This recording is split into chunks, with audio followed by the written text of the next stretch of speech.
আমি জিজ্ঞেস করলাম যে আচ্ছা বাড়িতে কে কে আছে? বললাম আমার 3 ছেলে মেয়ে ইত্যাদি ইত্যাদি সব আছে, খবরটাও নিলাম। এইবার জিজ্ঞাসাবাদ করলাম যে আর সবাই কে কি করছে, ছেলেরা কি করে, চাকরি করে, পড়াশোনা করে, বাড়িতে কেউ অসুস্থ আছে কিনা। মেজো ছেলে প্রায়ই বলে ঘরে বসে থাকলে হবে, কাজে যেতে হবে না। এই কথাটা আমি পেলাম। আচ্ছা 72 বছর বয়স, পারি না, কি করবো, কিন্তু ছেলে এরকম বলে না। আচ্ছা ঠিক আছে। একে আমি নেট্রামিউ দিয়েছিলাম, সাইলেন্ট গ্রিফ। কিছু বলতে পারে না, কি বলবে, ছেলে খেতে দেবে না, তা নয়তো রাগও হয়, দুঃখ হয়। দেখুন না, element from anger plus grief, নেট্রামিউর আছে, প্লাস 2-একটা সিমটম মিলিয়ে দিয়েছিলাম। এরকম একাধিক কেস নেট্রামিউর বা অন্যান্য ওষুধ যেগুলোতে গ্রিফ ইত্যাদি আছে দেওয়া যায়, উন্নতিও হয়। নমস্কার, আপডেটেড হোমিওপ্যাথির পক্ষ থেকে আপনাদের স্বাগত। Enclave of updated homeopathy, Andul, Howrah এর তত্ত্বাবধানে এ যাবৎকাল যে সমস্ত সেমিনারগুলির আয়োজন করা হয়েছে সেই সমস্ত সেমিনারের বিশেষ কিছু অংশ এখানে তুলে ধরা হচ্ছে। যদি ভালো লাগে তাহলে লাইক, শেয়ার এবং অবশ্যই সাবস্ক্রাইব করবেন। ধন্যবাদ। অস্টিওআর্থ্রাইটিসের প্রসঙ্গে সরাট বলেছে, অস্টিওআর্থ্রাইটিসের ক্ষেত্রে আমাদের যথেষ্ট স্কোপ আছে। অস্টিওআর্থ্রাইটিস যদি আমরা ঠিক করতে পারি, আমার মনে হচ্ছে বিরাট একটা ক্ষেত্র আমরা জয় করতে পারি। অনেক ক্ষেত্রেই দেখেছি যে এক্ষেত্রে এটা যেহেতু মিডল এজে, আমাদের হোমিওপ্যাথির মধ্যে মিডল এজের সমস্যাগুলো বলা আছে। মিডল এজের সমস্যা যেগুলো হয়, এই বয়সে কি হয়, 45 থেকে 60, এই বয়সের মানুষ হচ্ছে মিডল এজে। এই সময় কি হবে, কারোর বাবা মারা গেল, কারোর স্ত্রী মারা গেল, কেউ নিজে অসুস্থ হয়ে পড়েছে। এই সময়ের মধ্যে মানুষ রিটায়ার্ড হয়, একটা একরাশ চিন্তা বা নানা রকম গ্রিফ, ডিপ্রেশন ইত্যাদি ইত্যাদিগুলো এই বয়সের সমস্যা। এই সময়ের মধ্যে মানুষটা হাঁটুর সমস্যা এসে গেছে। এরকম একাধিক কেস নেট্রামিউর বা অন্যান্য ওষুধ যেগুলোতে গ্রিফ ইত্যাদি আছে দেওয়া যায়, উন্নতিও হয়। তবে এক্ষেত্রে আরো কয়েকটা ওষুধ আছে, যেমন ধরুন ক্যালকেরিয়া কার্ব। এই যে ঠান্ডা পড়েছে, অনেকের কিন্তু বাড়বে, এক্ষেত্রে কিন্তু ক্যালকেরিয়া কার্ব ভাবা যায়, সুন্দর কাজ হয়। সালফার খুব সুন্দর কাজ হয়, খুব কাজকর্মের মধ্যে থাকে, সবসময় কাজকর্ম ছাড়া থাকতে পারে না, অথচ হাঁটুর ব্যথায় যন্ত্রণায় অস্থির, সিপিয়া ভাবতে পারে। এরকমই একটি পেশেন্ট, অত্যন্ত স্পিরিচুয়াল মাইন্ডেড, আবার প্রচন্ড মনের জোর, নিজেই বলছেন আমি এসবের তোয়াক্কা করি না, ল্যাকেসিস দিয়েছিলাম, পেশেন্ট কিন্তু খুব ভালো। তো কাজেই মানসিকতার বিষয়টা কিন্তু আমাদের মাথায় রাখতে হবে।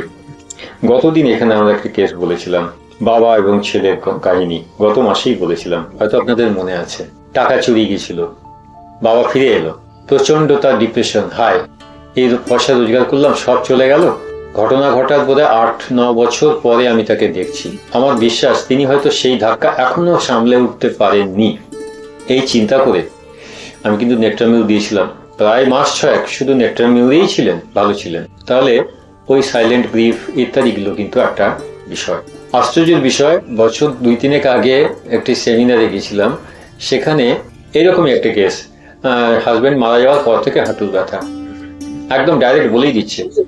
একজন হোমিওপ্যাথি ডাক্তার তাকে মেডোরিনাম দিয়েছে, কিচ্ছুই হয়নি, পেশেন্ট হাতছাড়া হয়েছে। আর কিচ্ছু না হোক একটা অ্যাসিড ফস দিতে পারতেন, ওই মায়াজাম। অর্থাৎ ভুল মায়াজামের চিন্তায়, কিন্তু মায়াজাম আমি ভীষণভাবে অন্তর থেকে মায়াজামের কথা আমি মানি, ব্যবহারও করি, কিন্তু ভুল মায়াজাম মেনে তো কোনো লাভ নেই, বেশি ভুল মায়াজাম মানা হয়। চায়নার কথা যে চায়না দিয়ে সত্যি খুব ভালো রেজাল্ট হয়, এবং চায়না যদি পার্সিকিউটরি ডিলিউশন থাকে তো কোনো কথাই নেই, আর গ্যাস্ট্রিক সমস্যা ইত্যাদি থাকলে যেন তো চায়না ব্যবহার হয়। এরকমই একটি পেশেন্ট, যদিও হিস্ট্রির প্রসঙ্গে চলে এলো, এর ছিল স্পন্ডাইলোলিস্থেসিস গ্রেড 1। গল্পটা ইন্টারেস্টিং, সেজন্য বলছি। ভদ্রলোক যখন এলেন, অত্যন্ত সমস্যা, কিছুতেই হাঁটতে পারছে না, কোমরে পায়ে তীব্র যন্ত্রণা, অস্থির একেবারে। কোনো একজন রাজনৈতিক নেতা তাকে একটা কারখানায় ব্যবস্থা করে দিয়েছে, দৈনিক 200 টাকা গেলে পাবে। এবার তার কাছে শুনলাম, এই গল্প শোনার ওপরেই কিন্তু আপনার ওষুধ সিলেকশন ম্যাক্সিমাম হবে, তারপরে আপনি প্রেজেন্ট টোটালিটিতে যান বা প্রেজেন্ট টোটালিটিকে এর সঙ্গে অ্যাড করে দিন। মূল গল্পটা হলো এই, এনারা 2 ভাই, বাবার মিষ্টির দোকান ছিল। তা ইনি বড় ছেলে, বাবা বলল বাবা তুমি মিষ্টির দোকানটা আমাকেই দিয়ে দাও না, ভাই তো চাকরি করছে। বাবা বললো দূর, তোকে আমি মিষ্টির দোকান দেবো কেন, তোর 2 মেয়ে কে দেখবে ভবিষ্যতে, তোকে আমি মিষ্টির দোকান দেবো না। ছোট ছেলে চাকরি করে, তাকেই মিষ্টির দোকান দেওয়া হলো, ছোট ছেলে কিন্তু দোকান রাখতে পারলো না, সে বেচে দিল। কিছুদিন পরে ভদ্রলোক অসুস্থ হলেন, এই বড় ছেলেরই দ্বারস্থ হলেন। এ তো তখন শোচনীয় অবস্থা, দোকান নেই। আগে দোকান, বাবা এখানে দোকানে কাজ করতেন, শেষ পর্যন্ত বাবা এর কাছে এলেন। কি হবে, বাবা আবার অসুস্থ হয়ে পড়লো, রোজগার করতে হবে। তখন একটা কারখানায় সে ঢুকলো।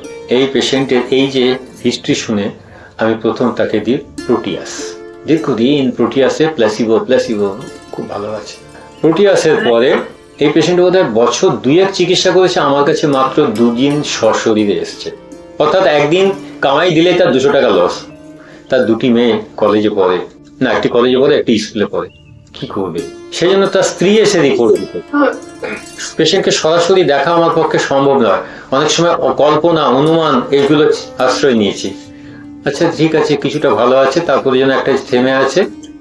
নেক্সট ওষুধ দিলাম আমি নেট্রামিউল, অনেকটা ভালো, কিছুটা যেন থেকে যাচ্ছে না। এইবারে কিন্তু নিজের মতন ভাবলাম, আচ্ছা কজের উপরে ভিত্তি করে তো আমি 2টো ওষুধ দিলাম, এবারে স্পাইনাল কর্ডের সমস্যা, তার সঙ্গে সফট স্টুল কনস্টিপেশন আছে, অ্যালুমিনা দিলাম, প্রচন্ড ভালো আছে, এখন তার কোনো কষ্ট নেই। গ্রেড 1 স্পন্ডাইলোলিস্থেসিস ছিল। এখানে আমাকে কল্পনার আশ্রয় নিতে হয়েছে, এই জন্য পেশেন্ট আসছে না তো, আর তাকে বলতে পারছি না যে যাই হোক তোমাকে একবার আসতেই হবে, এলেই তো তার 200 টাকা লস, খাবে কি? সেদিন তার স্ত্রী এসে বললো অত্যন্ত ভালো আছে, কিন্তু সাইকেল চালাচ্ছে, সব কাজ করছে, লাস্ট ওষুধ। তাহলে 3টে ওষুধ 2 বছরে দেওয়া হয়েছে, প্রোটিয়াস, নেট্রামিউল, অ্যালুমিনা, আর বাকি সব সাইকেলে। কথা হচ্ছে হিস্ট্রিকে যদি ঠিকমতো ব্যবহার করা যায়, সে স্পন্ডাইলোলিস্থেসিস হোক আর অস্টিওআর্থ্রাইটিস হোক, অত্যন্ত কাজে। বেশিতে যাব না, একটা খালি কথা বলবো গাউট প্রসঙ্গে, সেটা হচ্ছে স্যাঙ্গুইনো কোলেরিক। এটা হ্যানিম্যানের কথা। গাউট যদি হয় বেশিরভাগ হবে স্যাঙ্গুইনো কোলেরিক, অবশ্যই সেকেন্ডারি গাউটে নয়, যেটা একটু আগে বলা হলো। কারণ এরকম আমি লোক দেখেছি রেনাল ফেলিওরে ভুগছে, তার সঙ্গে হয়েছে গাউট, ব্যক্তিটি আদৌ স্যাঙ্গুইনো কোলেরিক নয়। তাহলে যদি সেকেন্ডারি না হয়, তাহলে কিন্তু স্যাঙ্গুইনো কোলেরিক হওয়ার এভরি পসিবিলিটি আছে। এরপরে অস্টিওআর্থ্রাইটিস সম্বন্ধে একটা কথা বলার আছে, সেটা হচ্ছে একটি পেশেন্ট, মাসখানেক আগে আমার কাছে এক মহিলা পেশেন্ট আসেন, তিনি আবার চিকিৎসক, একসময় ডিএচএমএস পাস করেছিলেন, এখন বয়স প্রায় 45। আমার কাছে এলেন যেদিন, তার 4 দিন আগে তিনি ল্যাকেসিস খেয়ে এসছেন, হট ফ্লাশিং ইত্যাদির জন্য। এখানে কিন্তু তার জীবনের ইতিহাস আমি জানি, মানে গভীর দুঃখ ছাড়া জীবনে কিছু পাওনা নেই। স্বভাবতই তাহলে এখানে আবার সেই নেট্রামিউল ইত্যাদি না, এখানে কিন্তু আমি নেট্রামিউল যাইনি। নেট্রামিউল না দিয়ে, কারণ সদ্য ল্যাকেসিস খেয়েছে, আমি ভাবলাম হ্যাঁ হট ফ্লাশিং তো, প্রয়োজন তো হতেও পারে, আচ্ছা ওই দিকটা আমি কিছু করবো না। এইবারে কিন্তু আমি একটু ব্যতিক্রমী চিন্তা করেছি, সেটা আমি আজকে বলতে চাই। আমি তার গোটা 1 পাতা হিস্ট্রি লিখলাম, কিন্তু হিস্ট্রির দিকে একদম আমি এগোইনি। 1 পাতা লিখে রাখলাম, কারণ এটা আমার লাগবে আগামী দিনে, কিন্তু আজকে পেশেন্টকে একটু রিলিফ দিতে হবে। এখানে কি করব, দেখলাম প্রচুর টেস্ট করিয়েছে। টেস্টের মাধ্যমে একটা জিনিস দেখলাম, ইউরিনটা অ্যালকালাইন। ইউরিন অ্যালকালাইন, আমি আজকে এটাকেই ব্যবহার করব। আমি দিলাম বেনজোইক অ্যাসিড, পেশেন্ট 1 মাস অত্যন্ত ভালো। এখানে আমার একটা কথা বলার আছে, প্রায় শোনা যায় হোমিওপ্যাথিতে কোনো গবেষণা নেই, কথাটা খুব মিথ্যাও বোধহয় নয়। বিগত 10 বছর আমি খালি সাইকিয়াট্রির কথাই বলেছি। আজকে যে বললাম, এই কথা কিন্তু এর আগে আমি কখনো বলিনি, বলিনি, ইচ্ছাকৃতভাবে বলিনি। বললে সকলে অন্যরকম ভাবেন, কি হলো এটা ওটা, না। 10 বছর পরে আজকে কিন্তু আমি একটা অন্য কথা বলছি। এই জন্য বলছি, এই দিকটা কিন্তু আমরা বাদ দিয়ে ফেলি। আমার এখানে অ্যালেনের এনসাইক্লোপিডিয়া আছে, এই বইটার বয়স 140 বছর। এখানে অর্থাৎ 140 বছর আগে 1874 এই বইটা ছাপা হয়। এখানে বেনজোইক অ্যাসিডে লেখা আছে ইটালিক্সে অ্যালকালাইন রিয়াকশন, এইটাই পরে কেন্টের রিপোর্টারিতে লেখা হয়েছে। আশ্চর্য, এই যে প্যাথোলজির ব্যবহার আমরা কিন্তু করি না। বেনজোইক অ্যাসিড দেবো কখন, তীব্র গন্ধে, কেন অ্যালকালাইন দেবো না কেন? এই যে প্যাথোলজির ব্যবহার, এটা কিন্তু কেন্টের রেপার্টরিতে ইউরিন চ্যাপ্টারে কিন্তু শুরু হয়েছিল, কোনো জায়গায় আমি কিন্তু ব্যবহার দেখি না। তাহলে এই অ্যালকালাইনের ব্যবহারটা 140 বছর বইয়ের পাতায় রয়ে গেছে। হোমিওপ্যাথরা সিমটম ছাড়া কিন্তু ব্যবহার করবেন না, আমি এই পেশেন্টটাকে কিচ্ছু সিমটম ধরিনি, আমি সমস্ত লিখেছি ডিটেল। একটা কথা মনে করবেন না যে আমি যেমন তোমার টেস্টিং করেছি, না, টোটাল 1 পৃষ্ঠা ব্যাপী হিস্ট্রি লেখা আছে। আমি খালি সময়ের অপেক্ষা, পরবর্তীকালে ওটাকে ব্যবহার করব। এই মুহূর্তে পেশেন্টকে রিলিফ দিতে হবে। অ্যালকালাইন রিয়াকশন দেখে দিয়েছি, পেশেন্ট বেঞ্জয়িক অ্যাসিডে ভালো আছেন। গন্ধের কথা জিজ্ঞাসাও করিনি, ইচ্ছাকৃত, দেখি না কাজ হয় কিনা, এক্সপেরিমেন্টও করা দরকার। আমি জানি তিনি ওর কাছে আসবেনই, এই নিশ্চিত আছি বলে আমি এটাকে করেছি। কথা হচ্ছে এইটা যদি আমরা করি তবে তো আমরা আরো পরবর্তী, যেমন ট্রাইগ্লিসারিড আমাদের ওষুধে পাওয়া মুশকিল আছে, কিন্তু দেখুন ইউরিন চ্যাপ্টারে, বিশেষ করে আর্থ্রাইটিসের চিকিৎসা করতে গেলে ইউরিন চ্যাপ্টারে এমন কিছু তথ্য দেওয়া আছে, এটা কিছু কঠিন না, জাস্ট একটা রুটিন ইউরিন করলেই পাওয়া যায়। তার মধ্যে এমন এমন তথ্য আছে, আমি হামেশা করি, আমি বলছি না, একটা এখানে বললাম, কারণ আমাদের ওই দিকেও মন দেওয়ার দরকার আছে। সাইকিয়াট্রি করছি বলে ওই দিকটা দেখবো না, এটা কিন্তু কথা নয়, আমি সেই কারণে এটা বললাম। আমি জানি না ডাক্তার অমর মন্ডল কি ভাবছেন, কারণ তারা আমার চেয়ে অনেক বেশি রেপার্টারি করেন, কিন্তু আমি যেটা করেছি বললাম। পেশেন্ট কিন্তু ভালো আছে, পেশেন্ট কিন্তু একজন হোমিওপ্যাথ। এইবারে আমি আসি রিউমাটয়েডের কথায়, অল্প কথায় যদি রিউমাটয়েডকে ব্যবহার করতে হয়। এবার রিউমাটয়েডের একটা রুব্রিক হলে বোধহয় খুব ভালো হতো, তাই না? রিউমাটয়েডের কি কোনো রুব্রিক আছে? রিউমাটয়েডের জন্য আলাদাভাবে রুব্রিক নেই, সেজন্যই প্রসঙ্গটা অবতারণা করছি। রিউমাটয়েডকে রুব্রিক হিসাবে ব্যবহার করতে পারি সিমিলার, আমাদের তো বলা আছে সিমিলার, তাহলে সিমিলার এরকম কি রুব্রিক হবে? স্কিনের মধ্যে দেখুন লুপাস, স্কিনের লুপাসটা হবে রিউমাটয়েড আর্থ্রাইটিসের। এখানে ভালো ভালো ওষুধ আছে, দেখুন ওখানে নাইট্রিক অ্যাসিড আছে, লাইকোপোডিয়াম আছে, অন্যান্য ওষুধগুলো আছে। তাহলে স্কিনের লুপাসটাকে যদি আমি এখানে ব্যবহার করি, আর্সেনিক আছে, এগুলো সব বোল্ডে আছে, ইটালিক্সও আছে, তাহলে কিন্তু ওখানে যেমন মাল্টি অর্গানের ব্যাপার আছে লুপাসে, এখানেও তো সেই মাল্টি অর্গানের সমস্যার ব্যাপার আছে। এইটাকে কিন্তু আমরা ব্যবহার করতে পারি। চিন্তাকে কাজে লাগিয়ে যদি বলি, তাহলে এইখানে বলছি, যেমন ওখানে খুললে দেখবেন ওখানে অরাম বিশেষভাবে বলা নেই, দেখবেন লুপাস বাড়ি গিয়ে দেখবেন সেখানে অরাম বিশেষভাবে নেই। আমি কিন্তু অরাম খুব বেশি ব্যবহার করি। কিভাবে করি? যেখানে একটা ইনফেকশনের ব্যাপার আছে, সত্যি এই ইনফেকশনের মধ্যে এপস্টিন-বার ভাইরাসের ইনফেকশনটা সবচেয়ে বেশি হয়। এপস্টিন-বার ভাইরাসটা কিন্তু কম নয়, এ কিন্তু ক্যান্সার তৈরি করতে পারে, নেসোফেঞ্জিয়াল ক্যান্সার তৈরি করতে পারে।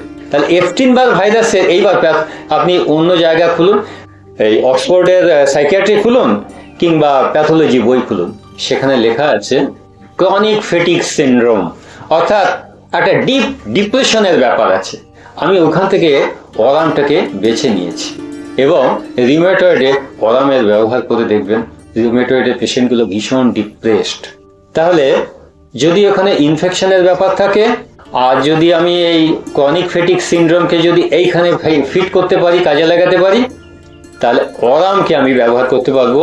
এই জন্য বললাম যে এই অরাম লুপাসে কিন্তু খুব সাধারণভাবে বলা আছে, কিন্তু যদি এই চিন্তাটা লাগাই তাহলে কিন্তু অরামে কিন্তু ব্যবহারটা অনেক বেড়ে যাবে।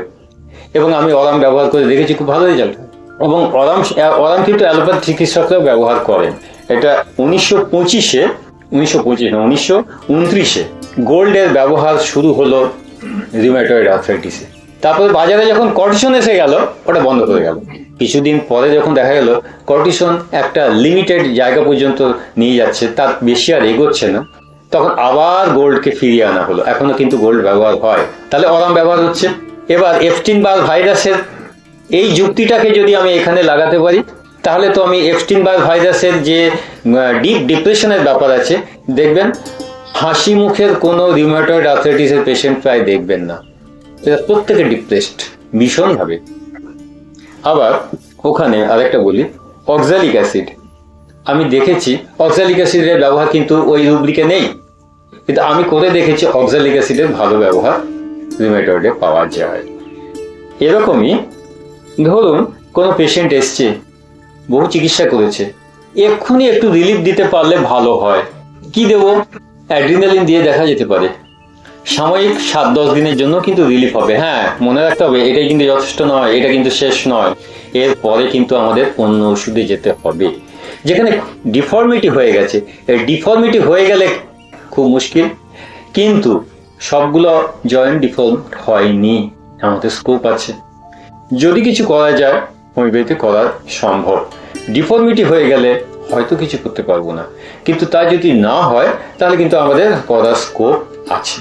সেরকমই HLV-27 এরকম নিয়ে এসছে, যন্ত্রণায় অস্থির একেবারে। একদিন চেম্বারে একদিন বসে আছে, সেই পেশেন্টটি দেরি হচ্ছে বলে এমন মেজাজ দেখাচ্ছে যে একে কি ওষুধ দেবো। কাগজ দেখলাম, আচ্ছা HLV-27, আচ্ছা ঠিক আছে, এ তো ভুগতেই হবে। আমি কিন্তু লাইকোপোডিয়াম দিয়েছিলাম। আশ্চর্য, লাইকোপোডিয়ামে কিন্তু ওই অ্যাঙ্গারের ব্যাপারটা আছে, বিশেষ করে সাপ্রেসড অ্যাঙ্গার বা রাগ দেখানো। প্রায় বছর খানেক লাইকোপোডিয়াম, এক লাইকোপোডিয়াম ছাড়া দ্বিতীয় ওষুধ দিতে হয়নি। কাজেই আমাদের ওষুধ কিন্তু আছে, তাকে যোগ্য জায়গায় যোগ্য জিনিসের ব্যবহার। রুব্রিক আছে, কিন্তু রুব্রিকের বাইরে ভাবতে হবে। রুব্রিকের সীমাবদ্ধ থাকলে হবে না, রুব্রিকের বাইরে যদি ভাবি তাহলে কিন্তু আমাদের কাজ করার মতন অনেক কিছুই আছে। অনেক বলে ফেললাম, এখানে শেষ করছি। Thank you.